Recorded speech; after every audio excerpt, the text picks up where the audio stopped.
Hello everyone, अगर आपको मेरा ये वीडियो पसंद आया तो इस वीडियो को लाइक कीजिएगा, इसको ज़्यादा से ज़्यादा शेयर कीजिएगा और मेरे चैनल को सब्सक्राइब कीजिएगा। हेलो एवरीवन, आज मैं अपना नया टॉपिक स्टार्ट करने जा रही हूँ और वो है सेक्शन 39 के ऊपर। सेक्शन 39 जो है वो बात करता है कि how much of a statement is to be proved, मतलब कि कितना स्टेटमेंट जो होगा वो एक तरीके से साबित किया जाए। मतलब किसी भी कथन में कितना जो उसका जो भी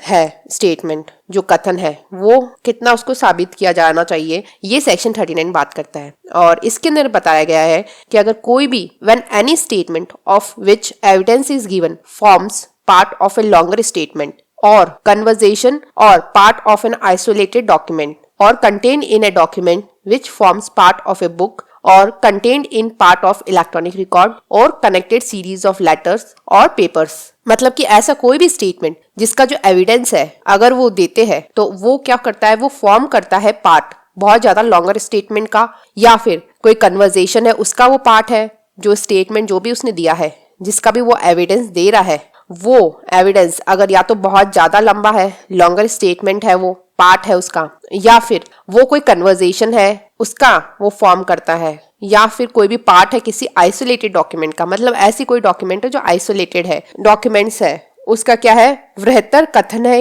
या किसी बातचीत का भाग है या किसी एकल दस्तावेज का भाग है, तो या फिर वो डॉक्यूमेंट्स जो है वो किसी भी फॉर्म करते हैं पार्ट किसी बुक का, वो मतलब कंटेंट है वो इस डॉक्यूमेंट के अंदर जो फॉर्म करता है पार्ट किसी बुक का, या फिर वो कंटेन है किसी इलेक्ट्रॉनिक रिकॉर्ड में, या बहुत ज्यादा सीरीज ऑफ लेटर्स है या कोई पेपर्स है। मतलब सीरीज है लेटर्स की है या पेपर्स की, उनसे अगर वो कनेक्टेड है जो उसने स्टेटमेंट दिया है और जिसका वो एविडेंस दिया जा रहा है, वो अगर वो स्टेटमेंट जो होगा जिसका भी वो एविडेंस दे रहा है वो इनके अंदर आता है, तो उस केस के अंदर जो है बेसिकली बात की गई है कि अगर वो इनके अंदर आ जाता है तो जो भी उसका एविडेंस है of so much and no more of the statement, conversation, document, electronic record, book या सीरीज ऑफ लेटर्स और papers as the court consider necessary in that particular case to the full understanding of the nature and effect of the statement, और जो भी circumstances है under which it was made. तो मतलब उस case के अंदर जो भी उसका एविडेंस है वो उतना ही दिया जाएगा ऑफ सो मच एंड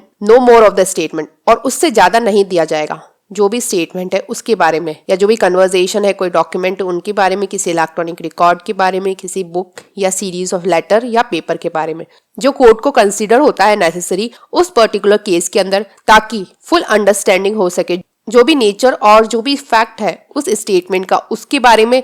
या फिर जो भी कोई सर्कमटेंसेस है जिसमें वो स्टेटमेंट दिया गया है, तो सिर्फ उन तक ही वो जो उसका स्टेटमेंट होगा वो रेलेवेंट होगा और वो यहाँ पर माना जाएगा सेक्शन 39 में। मतलब जितना स्टेटमेंट जो होगा, जो भी उसका स्टेटमेंट है जिसके बारे में उसने एविडेंस दिया है वो उतना ही उसका माना जाएगा और वो नेसेसरी माना जाएगा कोर्ट के थ्रू, जो अंडरस्टैंड कर सके, मतलब जो फुल पूरा अच्छे से अंडरस्टैंडिंग हो सके उससे नेचर और जो भी इफेक्ट है उस स्टेटमेंट का उसके बारे में। मतलब उस स्टेटमेंट की या तो नेचर के बारे में वो बता सके अच्छे से, या फिर उसके इस इफेक्ट के बारे में उसकी पूरी अंडरस्टैंडिंग हो, तो वो कोर्ट को नेसेसरी लगता है तो उतना ही उसका एविडेंस जो होगा वो माना जाएगा, और या फिर जो भी उसका सर्कमटेंसेस है जिसमें उसने वो स्टेटमेंट दिया है उन सर्कमटेंसेस के अंदर होते हुए कोर्ट को अगर नेसेसरी लगता है तो कोर्ट क्या करेगा, वो उतना स्टेटमेंट जो है उसका उसके ऊपर एविडेंस जो भी उसने दिया है उसको मान लेगा और बाकी स्टेटमेंट को जरूरत नहीं है उसको कंसिडर करने की। मतलब कि अगर कोई भी उसने स्टेटमेंट अगर जो दिया है वो उसके ऊपर उसने जो एविडेंस दिया है अगर वो फॉर्म करता है बहुत ज्यादा लंबा कोई स्टेटमेंट का, मतलब पार्ट है वो लॉन्गर स्टेटमेंट का पार्ट है, या किसी कन्वर्सेशन का पार्ट है, या फिर वो पार्ट है किसी भी आइसोलेटेड डॉक्यूमेंट का, या किसी भी डॉक्यूमेंट के अंदर है वो कंटेन है, जो क्या है किसी पार्ट है किसी बुक का, या फिर इलेक्ट्रॉनिक रिकॉर्ड का पार्ट है, या बहुत सारे सीरीज ऑफ लेटर्स है या कोई पेपर्स है, उनकी अगर वो पार्ट को फॉर्म करता है जो भी उसने स्टेटमेंट दिया है जिसके बारे में वो एविडेंस दे रहा है वो, तो उस केस के अंदर जो उसका स्टेटमेंट होगा वो जो होगा वो जो भी स्टेटमेंट होगा उसके ऊपर जो उसने एविडेंस दिया है वो दिया जाएगा सिर्फ उतना ही और उससे ज्यादा नहीं दिया जाएगा, और जिसको कोर्ट को लगता है कि वो नेसेसरी है उस पर्टिकुलर केस में ताकि फुल अंडरस्टैंडिंग हो सके नेचर की और जो भी इफेक्ट है उसकी उस स्टेटमेंट की, और जो उस सर्कमटेंसेस को बता सके जिसमें भी उसने वो स्टेटमेंट दिया है। तो उन दोनों पॉइंट्स को कंसीडर करते हुए जो है जो उसका स्टेटमेंट होगा, उस स्टेटमेंट के ऊपर जो भी उसने एविडेंस दिया है वो उतना स्टेटमेंट ही उसका, और जो उसने उस स्टेटमेंट के ऊपर जो भी उसका एविडेंस है वो कोर्ट को माना जाएगा, कोर्ट उसको मानेगा रेलेवेंट, और वो सेक्शन 39 में होगा।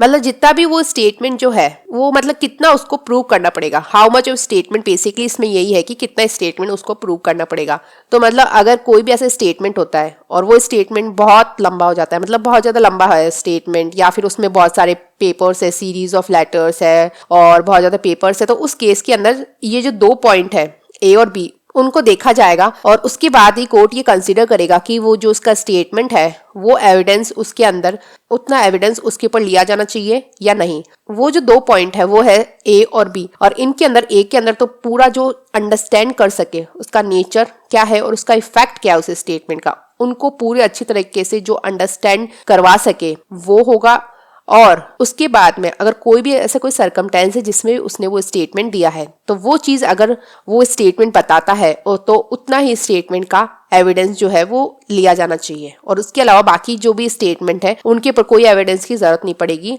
और उनको कंसीडर करने की जरूरत नहीं है कोर्ट को। मतलब बेसिकली इसके अंदर ये दे रखा है कि जबकि कोई कथन जिसका साक्ष्य दिया जाता है किसी बृहत्तर कथन का या किसी बातचीत का भाग्य है या किसी एकल दस्तावेज का भाग्य है या किसी ऐसे दस्तावेज में अंतर्विष्ट है जो पुस्तक का भाग्य है या भागते इलेक्ट्रॉनिक अभिलेख में अंतर्विष्ट है या पत्रों अथवा कागज पत्रों की सशक्त आवली का भाग्य है, तब उस कथन, बातचीत, दस्तावेज, इलेक्ट्रॉनिक अभिलेख, पुस्तक अथवा पत्रों या कागज पत्रों की आवली के उतने का ही, ना कि उतने से अधिक का साक्ष्य दिया जाएगा जितना न्यायालय उस कथन की प्रकृति और प्रभाव को तथा उन परिस्थितियों को जिनके अधीन वह किया गया था पूर्णतः समझने के लिए उस विशिष्ट मामले में आवश्यक विचार करता है, तो उतना ही माना जाएगा जितना कोर्ट को नेसेसरी लगता है कि उस पर्टिकुलर केस के अंदर उसको पूरा अंडरस्टैंड करने के लिए उसका नेचर और इफेक्ट उस स्टेटमेंट का या फिर जो भी सरकमटेंसेस है जिसमें वो दिया गया है उनको देखने के लिए इन दोनों पॉइंट्स को फुलफिल करता है अगर वो, तो वो स्टेटमेंट जो है उसका एविडेंस दिया जाएगा और कोर्ट उसे एविडेंस के तौर पर मान सकता है उस स्टेटमेंट को सेक्शन 39 के अंदर। और बाकी के जो सेक्शंस है वो मैं अपने नेक्स्ट वीडियो में कवर करूंगी। अगर आपको मेरे इस वीडियो से कुछ भी अच्छा सीखने को मिला तो मेरे इस वीडियो को लाइक कीजिएगा, इससे ज़्यादा शेयर कीजिएगा और मेरे चैनल को सब्सक्राइब कीजिएगा। Thank you and stay tuned.